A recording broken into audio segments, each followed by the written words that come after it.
On today's show are Cameron Schmidt, Ivan Ryabkin, and Blake Fiddler overrated or underrated? We'll look at that on today's episode of Locked On NHL Prospects.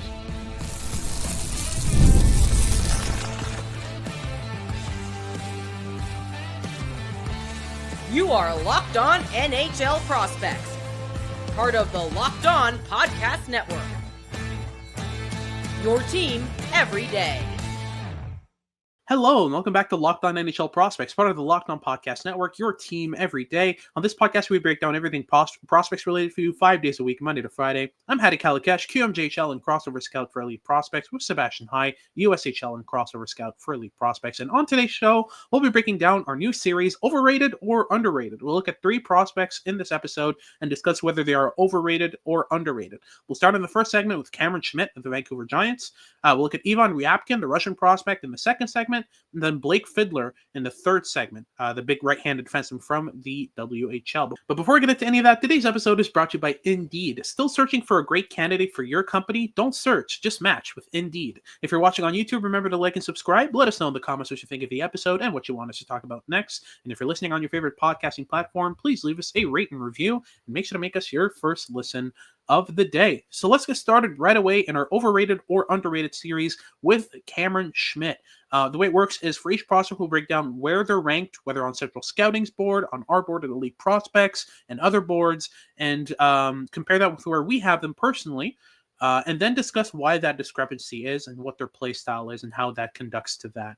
So with Cameron Schmidt, we're talking about a 5'7" right shot winger / center. He plays for the Vancouver Giants in the WHL. He's up to 22 goals and 11 assists for 33 points in 19 games with the Giants. He leads them by far and away, he's the best player on that team. But he is 5'7", which, by NHL standards is an issue. Right now on NHL Central Scouting's board, he's a B grade. So that puts him in the late first to late second round range. First and foremost, what do you think of that as a grade for Cameron Schmidt overall? Not ideal, would I think be my diplomatic answer to that. He is very clearly a first-round pick, bare minimum. I think, he's in both of our top 10, so we're not going to have to overly conceal the fact that we think that he's underrated at the moment rather than overrated. And yeah, he's been fantastic for the Vancouver Giants this year. He leads the entire WHL in goals by 3 with his 22 in 19 games. Both Carter Bear and Cone Zemer have 19 on the season. And he's also way up there in terms of points league-wide, where he's sitting in 4th, only behind Gavin McKenna, who's excellent, Carter Bear, who's been elite this season, and Luke Mistelbacher, who has had a massive jump in form this year and could also be an interesting overage selection this draft. But yeah, he's been fantastic. But what is it in his toolkit that you think makes him, I guess, such an elite talent despite being 5'7"? How does he compensate for that? He's incredibly violent and physical. He's very much not afraid of getting under opponents' hands, leveraging his lower center of gravity to win battles. I've seen him win fights against 6'1", 6'2" defenders without an issue. On top of just having absolutely blistering pace and speed. He's so fast. It's ridiculous how quickly he gets across all 3 lines and into the offensive zone with or without the puck. He's always playing at top speeds. He's always putting high pressure on defenders with really good edge work. He's able to keep up with defenders as they change direction, as they try to break out, and he's forechecking them. So I think those are the 2 things that really compensate the most for his lack of size, is a pure blistering speed, the low center of gravity, the physical leanings that he has in his game. It's really, really phenomenal to watch him play. But in terms of the puck skills, it's one thing to be a fast and physical undersized forward, but we've seen those fail before. The puck skills are really what sell me on Cam Schmidt, not just as a first rounder, as a top 10 pick. He has an absolutely absurd shot, doesn't he? Absolutely elite shot. He doesn't lead the WHL in goals for nothing. It's the pace with which he's able to release, the amount of deception that he integrates into his releases. He's a danger to score from anywhere in the offensive zone, whether it be from long range or from right at the crease. He's able to score a wide variety of goals, not a reliance on a single type of goal scoring, which is one of the things that you sometimes see from undersized players, where they rely on perhaps like sharp angle shots in the power play from perimeter areas. That's not the case at all for Cameron Schmidt. He can score from in tight, from the middle lane, and is so adaptable with that elite level release, which is dangerous, whether it's a wrist shot or a snapshot or even a one-timer.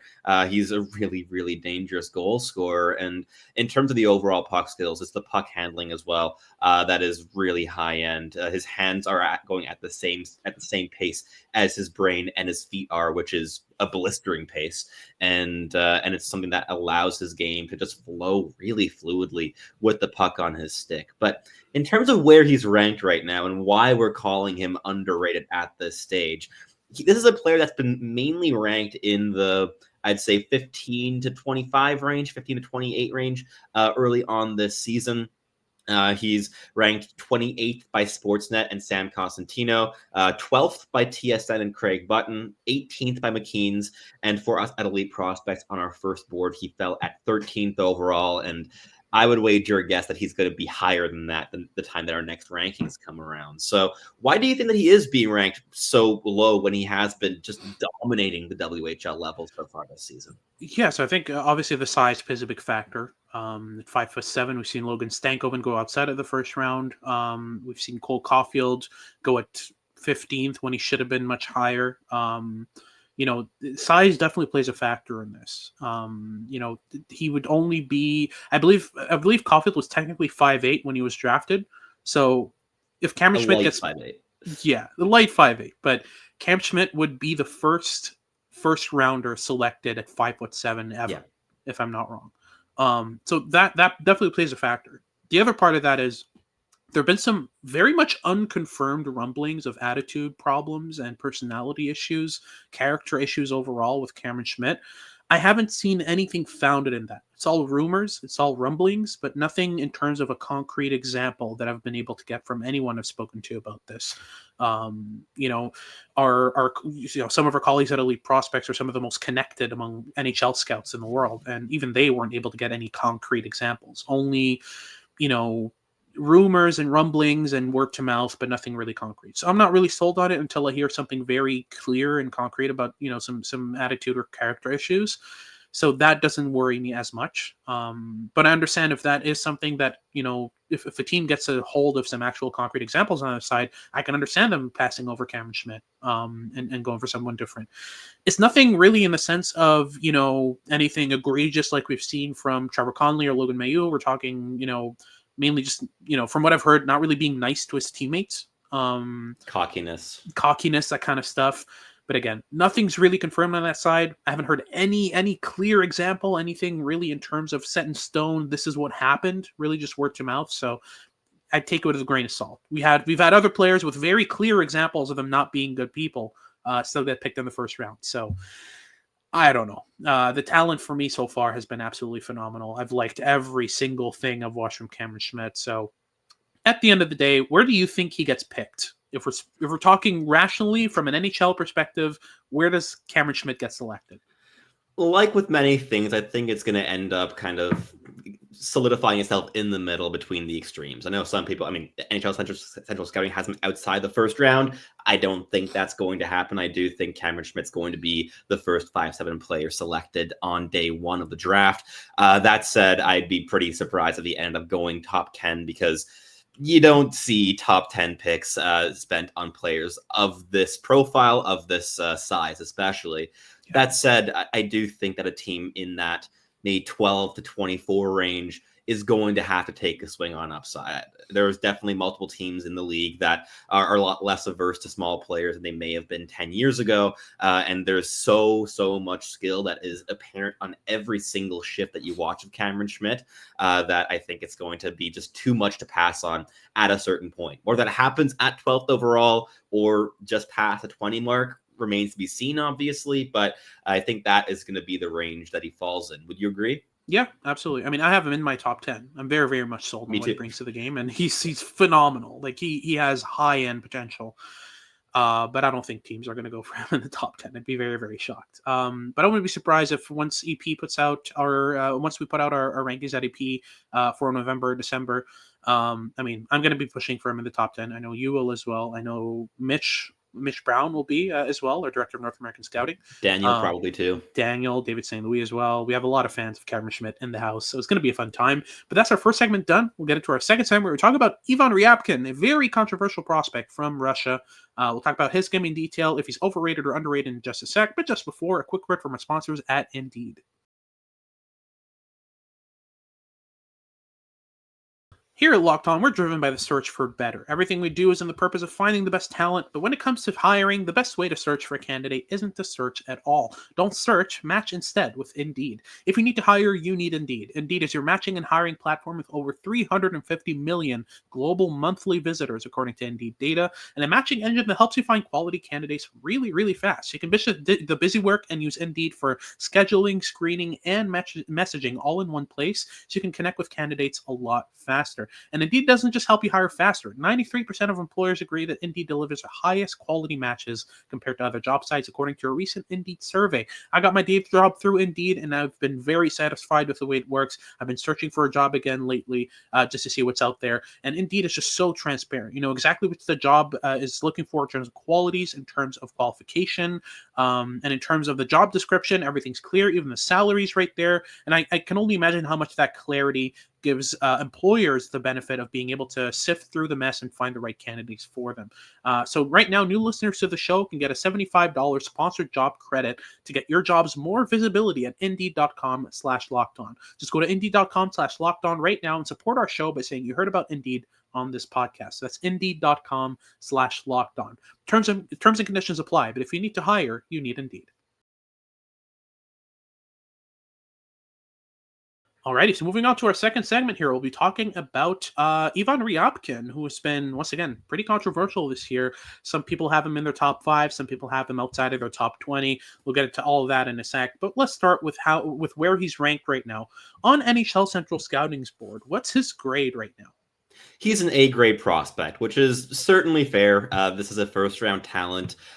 But he's very much a top 10 consensus pick by most outlets at this point, whether it be like top 7 rankings by Sportsnet, McKeen's, Craig Button, Bob McKenzie has him at number 5 at the moment. He very much is a 5 to 7 consensus player still at this point. That said, I do think that's going to continue shifting in the coming months because this season's tape has not been very strong for Ivan Ryabkin in any level that he's played.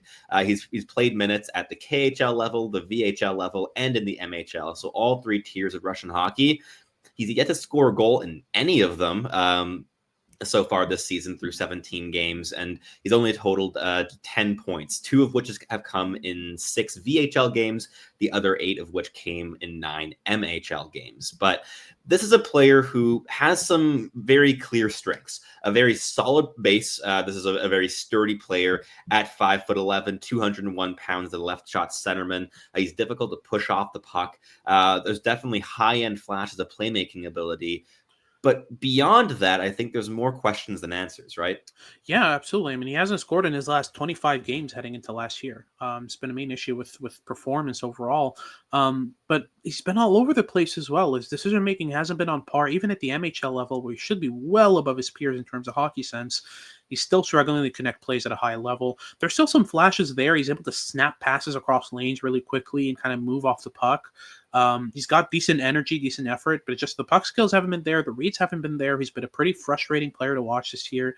So I would consider him in the overrated category as of right now. He doesn't look like a top 5 or top 10 pick for me, like he is on most boards right now. He certainly looked that way last year. Really dynamic, really skillful, really confident. But the game just kind of it's speeding up too fast for him. I think his stints in the KHL and the VHL actually harmed some of his upside. I think if he would have stayed in the MHL, probably would have been better for his potential. But he pretty much forced a move up into the pro level with the rumors around going to Muskegon, and even Muskegon announcing it on Twitter and all of that stuff. Basically, this was kind of a frustration move because Ryabkin wasn't getting any pro ice time and was frustrated by it. But he hasn't been good at the pro level, so I don't blame his team for not trusting him with those minutes. Not really playing much, and overall defensively has been lacking. So for me, we've seen him in the top 5 on most rankings. Will Scouch, a good friend of the show, recently put out a ranking where Ryabkin isn't even in his top 20. And Scouch is very interesting because he doesn't really care about consensus. He puts out his own rankings. He doesn't really worry too much about what other people are thinking. I very much respect that. And that gives you an idea of where Ryabkin stands if it's not for consensus. So it's not taking into account, previous performances. As we're really just focusing on his draft year, he's not a top 15 prospect for me. Would you agree? I would concur.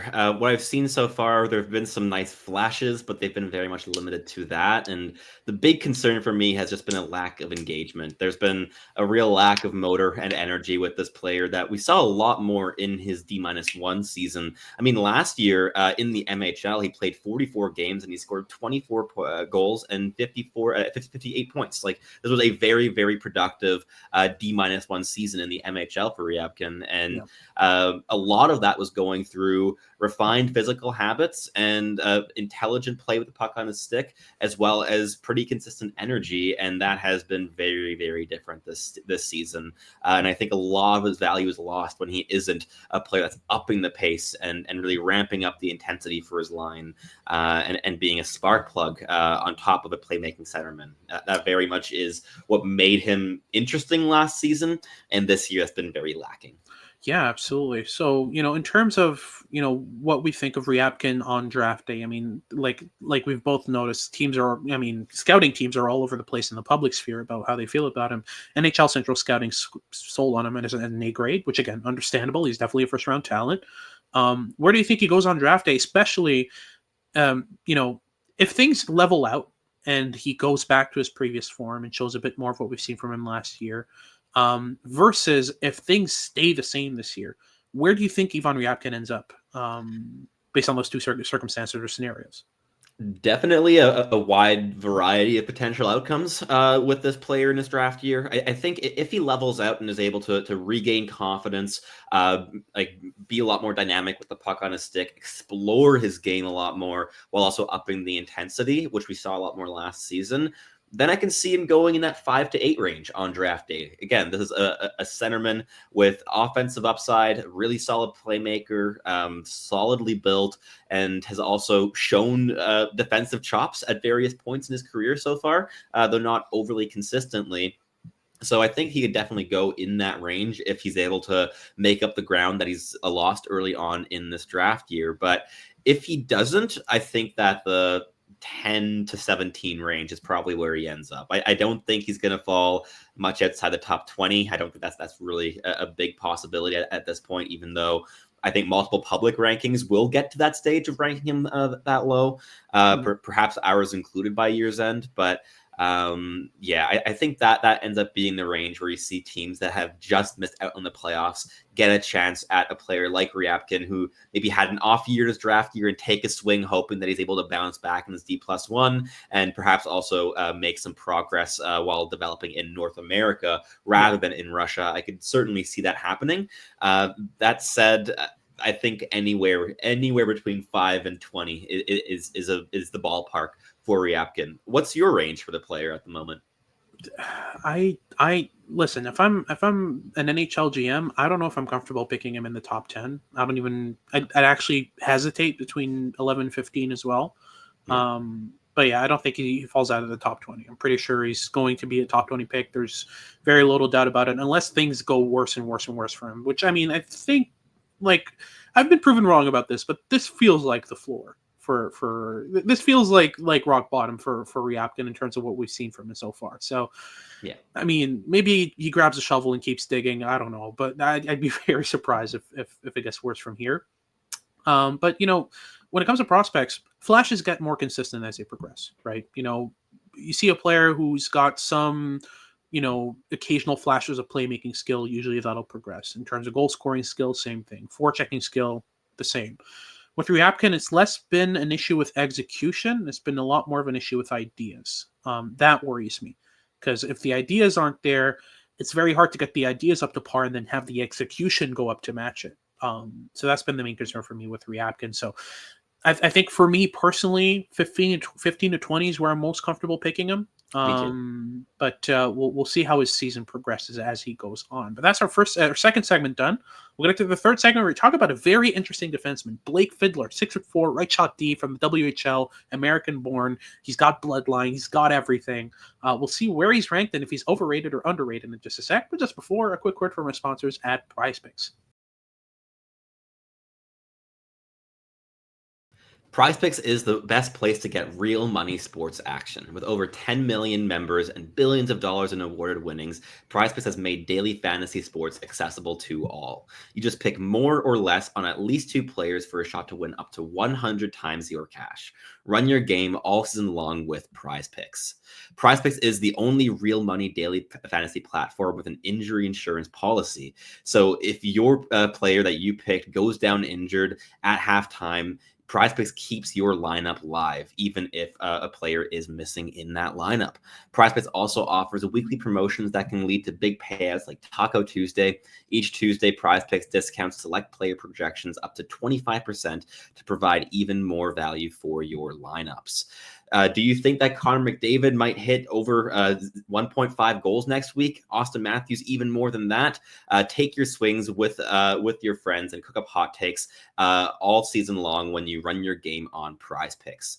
Download the app today and use code LOCKEDONNHL to get $50 instantly after you play your first $5 lineup. PrizePicks, run your game.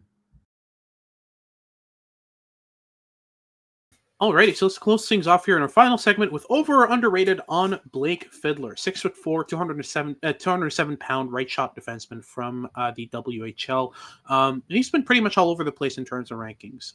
At EP, we have him fairly high. NHL Central Scouting has him as an A-grade prospect as well, so definitely a first-round pick. But if you ask some different people, you'll have different opinions. I've seen him as low as 40 on one ranking, 25 on another. He's been pretty much all over the place. But first, let's focus on what he's been doing so far in the dub. Talking through the point totals, all that good stuff with Blake Fiddler. Yeah, so the Edmonton Oil Kings right shot defenseman has played 20 games so far this season, logging 3 goals and 9 points. So the production's been solid, if unspectacular, so far this season. But what Fiddler brings to the ice and would bring to an NHL organization extends so much farther beyond just pure offensive output from the blue line. He's hyper mobile, really aggressive. He's a physical freak, and he also is sitting second in points on his team this season. There just hasn't been all that much offense coming from the blue line in Edmonton. The system that they play doesn't really encourage their defensemen to take on a big load offensively. So it's just been Fiddler and Ethan McKenzie with 9 and 11 points respectively this season. But what I like a lot about Blake Fiddler is the ability to just kill plays while leveraging the combination of physicality and mobility to a really high degree, right? Yeah, 100%. He's one of the most mobile 6'4" defensemen I've seen in a while. He's still a bit clunky, which is to be expected when you're 6'4", 209 at 18 years old. That's very much a combination that leads to some awkwardness. But And when you only 17 years old. He only turns 18 in July. This is a very young player for the class. He's one of the younger in the class. And just overall, if you look at the way that he uses his skating in transition, the rush defending is absolutely ridiculous. It's for me, if it's not the best in the class, it's easily top 2 or top 3 in terms of rush D. He's up there with Matt Schaefer for sure. Jackson Smith is in that conversation as well. But for me, Blake Fiddler is just the combination of mobility, physicality, the frame, the reach, the range, and the understanding of when and how to pinch. He's got a great blend of what makes the USHL, USNTDP defenders so efficient, the surfing skills, the stick usage in transition, clogging the middle as they kind of surf across a carrier and angle them out. But he's also got the pure trucking that you see in the WHL. So that blend of skills is very, very interesting and makes him a phenomenal rush defender. On top of that, in zone, amazingly consistent in terms of positioning, in terms of rotations, in terms of net front battling. He does all the things that you expect from a defensive defenseman. But I think the reason why he's not higher on rankings is teams, a lot of scouting teams aren't really seeing the offensive upside. They see him as a very, very good rush defender, very, very good end zone defender. But the offensive upside is a bit more inconsistent. Is inconsistent the right word when talking about Fiddler? maybe slightly subtle or muted. Like, he's not overly dynamic with the puck on his stick, and that's certainly a limiting factor. With a defenseman, especially with his frame, with his mobility, you perhaps want to see him take charge a little bit more on puck and lead rushes and activate liberally in the offensive zone. But on the one hand, that just simply isn't how the Oil Kings play hockey. And secondly, that's just not what he does best. This is a very solid two-way defenseman who mitigates risk in the offensive zone. If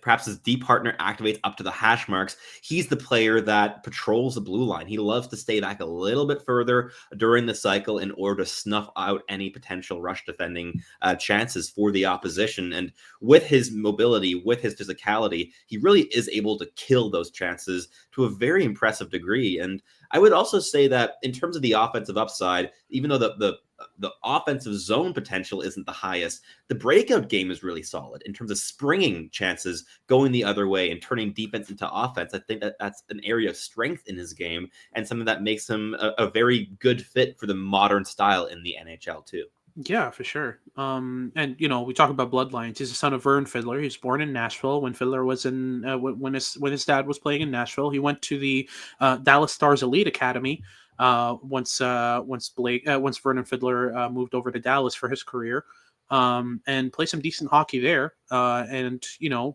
given his path and progression, you'd expect him to go the NTDP or USHL route.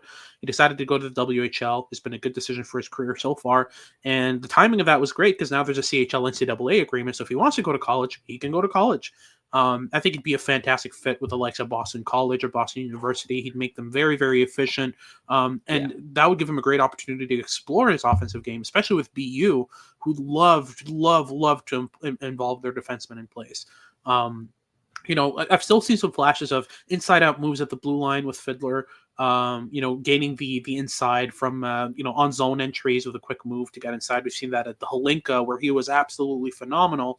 And like you said, the breakout skill is very evident with Blake Fiddler in Edmonton, in the WHL there. I think the simplicity of his offensive play in the offensive zone is really what limits him. But in terms of all that, I mean, he's about at 20, I'd say on average across the board. So at EP, we have him at 14th as of our October rankings, which will be updated in the next couple of weeks or months. On the Hockey News' rankings, he's at 28th. On Sportsnet, both Cosentino's and Bacala's rankings is at 21. And the lowest he is on FC Hockey's rankings at 42nd overall. So at the end of the day, where do you have him and where do I have him? I have him closer to 10 than to 20 for sure. What do you think, though? Yeah, I think I'm in a similar range, like maybe closer to 15 than to 10, but he certainly has been a top 15 prospect in my viewing so far this season, and he's a player that's been getting a lot of love throughout our scouting team at EP. There's been a lot of different scouts that have had individual high-end viewings and have a lot of desire to champion this player even higher up our board than he landed the first time around. Yeah, absolutely. I know I was pushing hard for him in our ranking meeting, and I still wasn't happy with 14. I thought he could have went 11 or 12, but listen, we'll make it work and work from there. But yeah, just the combination of all the tools that he works with consistently is just phenomenal. And lastly, where he goes on draft day, he's a 6'4", 210-pound right shot defenseman. Who skates like the wind. Those don't last long on draft day. I'd be incredibly surprised if a team doesn't look at him in the top 10 even. In the late, once you get to 8 or 9, he's in the conversation. Teams love this profile of player. He has bloodlines. His dad was a longtime NHLer. I know for a fact that matters for NHL scouting teams as well. There's just too much to work with here for Fiddler, right? Like, do you see a possibility where he goes, 6th, 7th, 8th, 9th overall on draft day? Certainly. I think that like the top 4, top 5 tier is becoming more and more entrenched in the past month or so. But that said, when you get past those big names, NHL teams go for the players that they just like the most, the players that fit their needs. And Blake Fiddler fits most NHL teams' needs in terms of mobility and physicality as a right shot defenseman who is just like, again, such a high-end skater and rush defender. They don't last long on draft day, as you mentioned. That said, we did see a player like Sam Dickinson fall to 11th overall last year, which was a bit of a surprise.